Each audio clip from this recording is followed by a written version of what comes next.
Hello guys. तो guys आज की इस वाली वीडियो में हम लोग सोलो लेवलिंग के सीजन 3 के एपिसोड 2 को एक्सप्लेन करने जा रहे हैं। तो प्रीवियस वीडियो की आखिर में हम लोगों ने देखा था कि संग जिनवू की पावर्स की अभी कोई भी लिमिट्स नहीं है।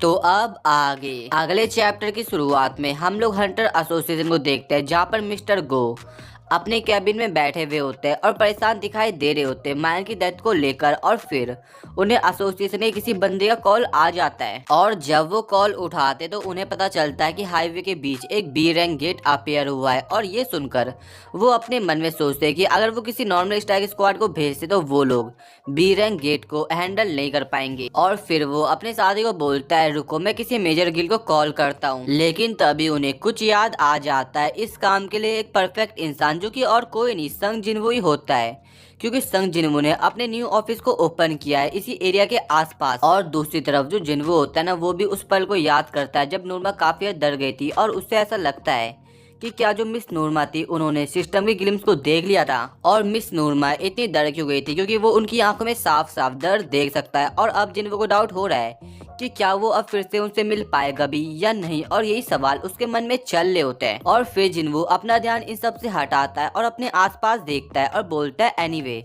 वैसे ये इतना ट्रैफिक हो क्यों रखा है और इसीलिए मैं सबवे प्रीफर करता हूँ। और इसी दौरान जिनवू को मिस्टर गो का कॉल भी आ जाता है और वो मिस्टर गो का कॉल उठाता है और बोलता है, मिस्टर गो मैं आपकी कैसे हेल्प कर सकता हूँ। और अब मिस्टर गो उसे बताते हैं कि हाईवे के बीच एक बी रैंक गेट अपेयर हुआ है और क्या वो उनके लिए उस गेट को हैंडल कर सकते हैं। तो जिनवू जवाब देता है, ये सब तो मैं कर लूंगा, लेकिन बिना एंटी परमिट के जाना मेरे लिए सही रहेगा क्या। और अब मिस्टर गो उससे पूछते हैं, वैसे तुम मेरे को ये बताओ कि उन एंटी परमिट का इंचार्ज कौन होता है। तो जिन्हों जवाब देता है, हंटर एसोसिएशन। और मिस्टर गो बोलते हैं, तुम अभी किससे बात कर रहे हो। और जिन्हों समझ जाता है कि वो मिस्टर गो से एक बेवकूफी भरा सवाल ही पूछ रहा था। और उसके बाद सीन चेंज होता है और हम लोग उस एरिया को देखते हैं जिस जगह बी रैंक गेट अपेयर हुआ है। और जब जिन्वू गेट की तरफ जा रहा होता है तभी उसे एक हंटर एसोसिएशन की मेंबर रोक देती है और बोलती है, क्या तुम संग जिन्वू हो, एक एस रैंक हंटर। और अब वो बंदी संग जिन्वू भड़कना शुरू हो जाते कि वो एक एस रैंक हंटर हुआ तो क्या हुआ। इसका मतलब ये नहीं है कि वो किसी प्रोटोकॉल को इग्नोर करेगा। और फिर वो उससे उसका एंटी परमिट मांगती है और अब जिन्वू के पास कोई ऑप्शन नहीं होता एंड देन वो मिस्टर गो को कॉल कर देता है। और फिर बंदा मिस्टर गो का कॉल उस बंदी को पकड़ा देता है और ये देखकर वो डर जाती है और बोलती है, वैसे लाइन पे है कौन। तो जिन्वू जवाब देता है, लाइन पे वो इंसान है जिसके साथ तुम आर्ग्यू नहीं कर सकती। और फिर वो बंदी मिस्टर गो से माफी मांगती है और जिन्वू को इजाजत देती है गेट के अंदर जाने का। और जब जिन्वू गेट के अंदर जाता है ना, तो वहाँ पे जो दूसरे लोग होते हैं वो काफी चौंक जाते हैं, बिकॉज जो गेट होता है वो रेड गेट के अंदर ट्रांसफॉर्म हो चुका है। और फिर हम जिन्वू को देखते हैं जो कि अपने आसपास का एरिया देखता है और बोलता है, मेरे को ऐसा फील हो रहा है कि मैं रेड गेट के अंदर एंटर कर चुका हूँ और जो एंट्रेंस है वो भी क्लोज हो चुका है और शायद मेरे को अब अपने आप को थोड़ा और पुश करना होगा। और ये बोलते वक्त ना बंदे को फिर अपनी मॉम की बात याद आती है, जहाँ पर अब हम लोग देखते हैं कि उसकी मॉम को उसके हंटर बनने से कोई भी ऐतराज नहीं है, लेकिन उसकी मॉम उससे ये चाहती है कि वो खुद को ज़्यादा पुश ना करे। और अब जिन्वू भी रिलीफ फील करता है क्योंकि उसकी मॉम उसके हंटर बनने के अगेंस्ट नहीं है। और अभी जिन्वू के सामने काफ़ी सारे बीस्ट अपेयर हो जाते हैं, लेकिन जिन्वू भी अपनी शैडो आर्मी को समन कर चुका है एंड देन फिर इनके बीच फाइट होती है, जहाँ पर जिन्वू की शैडो आर्मी काफी अच्छा खासा डोमिनेट कर रही होती है। और फिर हमें नरेटर के थ्रू बताया जाता है कि जो हंटर्स का जन्म है वो हंट करने के लिए होता है और जो मैजिक बीस्ट है वही केवल उनके एनिमीज नहीं है जिनसे उन्हें फाइट करनी है। और जो हंटर्स है उन्हें हमेशा सावधान रहना चाहिए कि वो लोग दूसरों का शिकार ना बने और जो चीज है वो कभी भी किसी वक्त भी बदल सकती है। और इसीलिए फर्स्ट रेट हंटर्स को कभी भी अपना गार्ड डाउन नहीं करना चाहिए, even though thousand of beast है हंट करने के लिए। और हंटर्स कभी भी हंटिंग नहीं छोड़ने वाले, आई मीन नहीं रोकने वाले। और इसके बाद आखिर में हमें दिखाया जाता है कि अब जो संग जिन्वू के टारगेट होने वाले हैं वो नेशनल लेवल हंटर्स होंगे। और इसके बाद सीन चेंज होता है और हम लोग एक हंटर को देखते हैं जो कि काफी डरा हुआ होता है और उसके सामने मोनार्क ऑफ फ्रोस्ट होता है और वो उसे कहता है, फिर से जिस इंसान को मैं ढूंढ रहा था वो इस जगह नहीं है, the fragment of brilliant light. और तभी मोनार्क ऑफ फ्रोस्ट को फील होता है कोई उधर आ गया और वो उसे कहता है,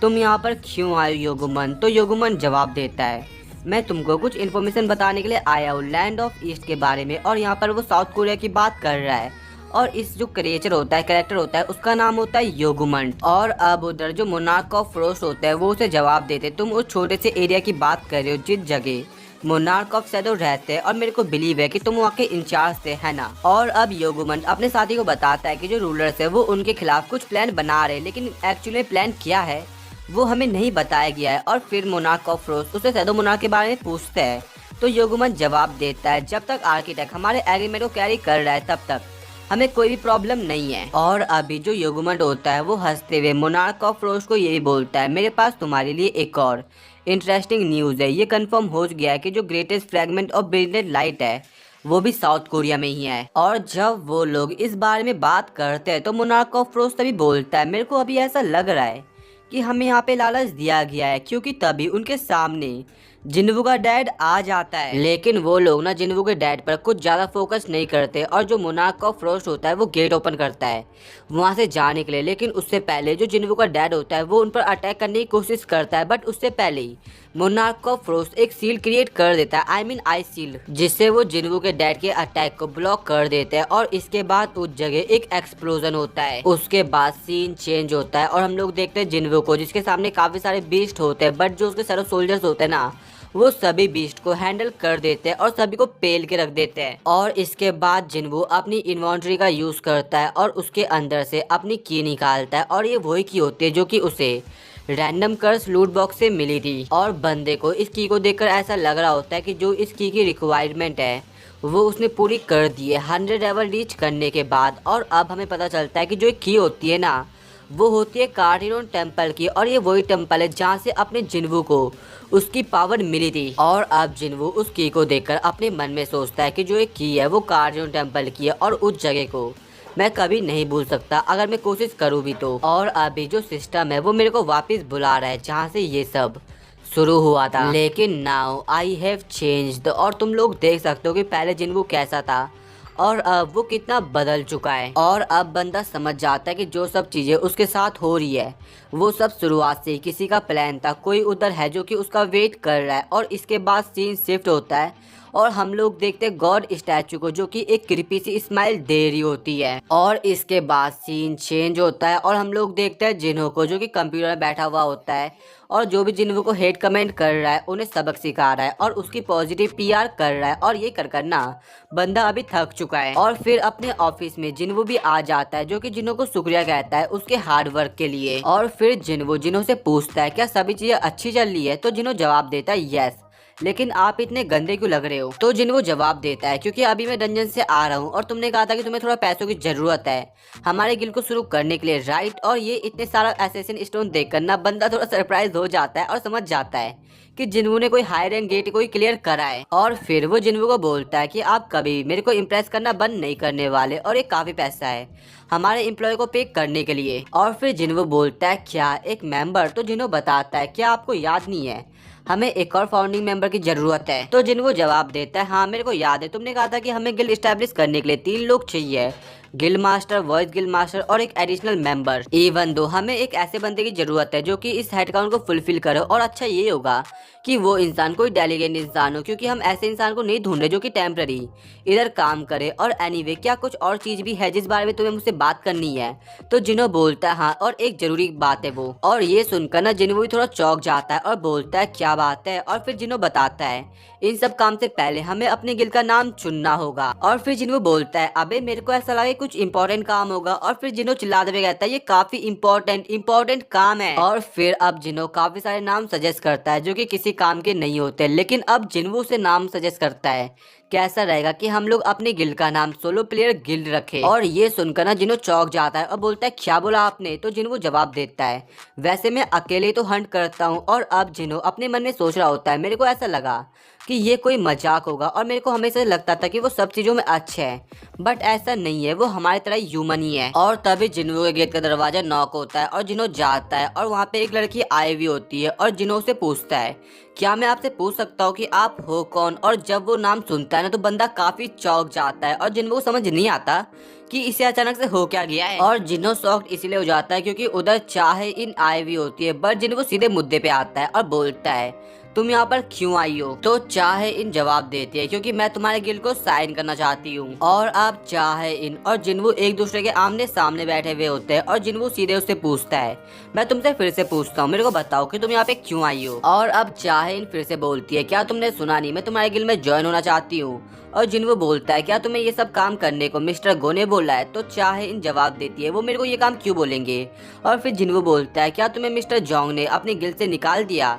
तो बंदी बोलते हैं नहीं। तो अब जिन्वू थोड़ा सीरियस होता है और बोलता है, तो फिर तुम क्यों सोलो प्लेयर गिल में ज्वाइन होना चाहती हो? और ये नाम सुनकर ना चाहे इनके होश उड़ जाते हैं, बट जिन्वू बोलता है, क्या तुम्हें इससे कोई प्रॉब्लम है? ये नाम मैंने और वॉइस गिल मास्टर ने एग्री किया है। और फिर साइड से जिन्हो बोलता है, सीरियसली सर, क्या आपने इस नाम को सेटअप कर दिया?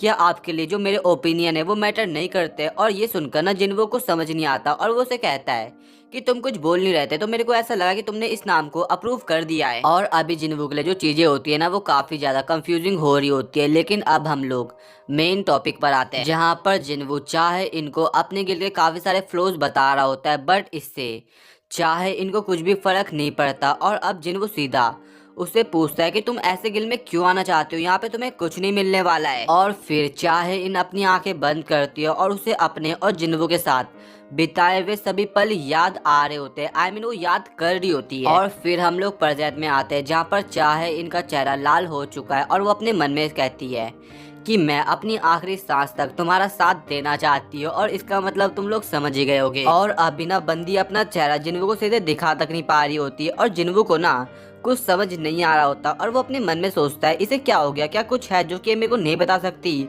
और बंदा ना प्यार के मामले में काफी ज्यादा पीछे रह रखा है। और अभी जिन्वू केवल इतना समझ पाता है कि जो चाहे इन्हें वो उससे कुछ छुपा रही है, बट अब बंदा चाहे इनके सामने एक शर्त रख देता है कि वो उसके गिल में तभी आ सकती है जब वो एक एंट्रेंस टेस्ट पास करेगी। और फिर चाहे इन उसे बोलती है किस तरह का टेस्ट है। और ये सुनकर जिन्वू समझ जाता है कि जो चाहे इन है वो एक नंबर की जिद्दी लड़की है। और वो उसे बोलता है कि तुम्हें मेरे एक समन बीस्ट को हराना होगा। लेकिन बंदी बड़े चौड़ में उसे कहती है, क्या बस एक ही? मेरे को ऐसा लग रहा है कि तुम मेरे को अंडर एस्टिमेट कर रहे हो मिस्टर संग, और किस सोल्जर को तुम चुनने वाले हो? तो जिन्वू बड़े चौड़ में उसे जवाब देता है, मैं ये श्योर करूंगा कि तुम्हारे लिए मैं एक ताकतवर सोल्जर चुनूं। और अब चाहे इन भी लाइक, चलो ठीक है, मेरे को कोई दिक्कत नहीं है। और अब वो जिन्वू से पूछती है, वैसे ये टेस्ट कब होने वाला है? तो जिन्वू बताता है, चलो अभी करते हैं, कैसा रहेगा अगर हम लोग इस टेस्ट को हंटर एसोसिएशन के जिम्नेजियम में करें? तो फिर जिन्वू अपने मन में सोचता है, जो जिम्नेजियम है वो यहाँ से काफी दूर है और अभी मेरे पास एक अपॉर्चुनिटी है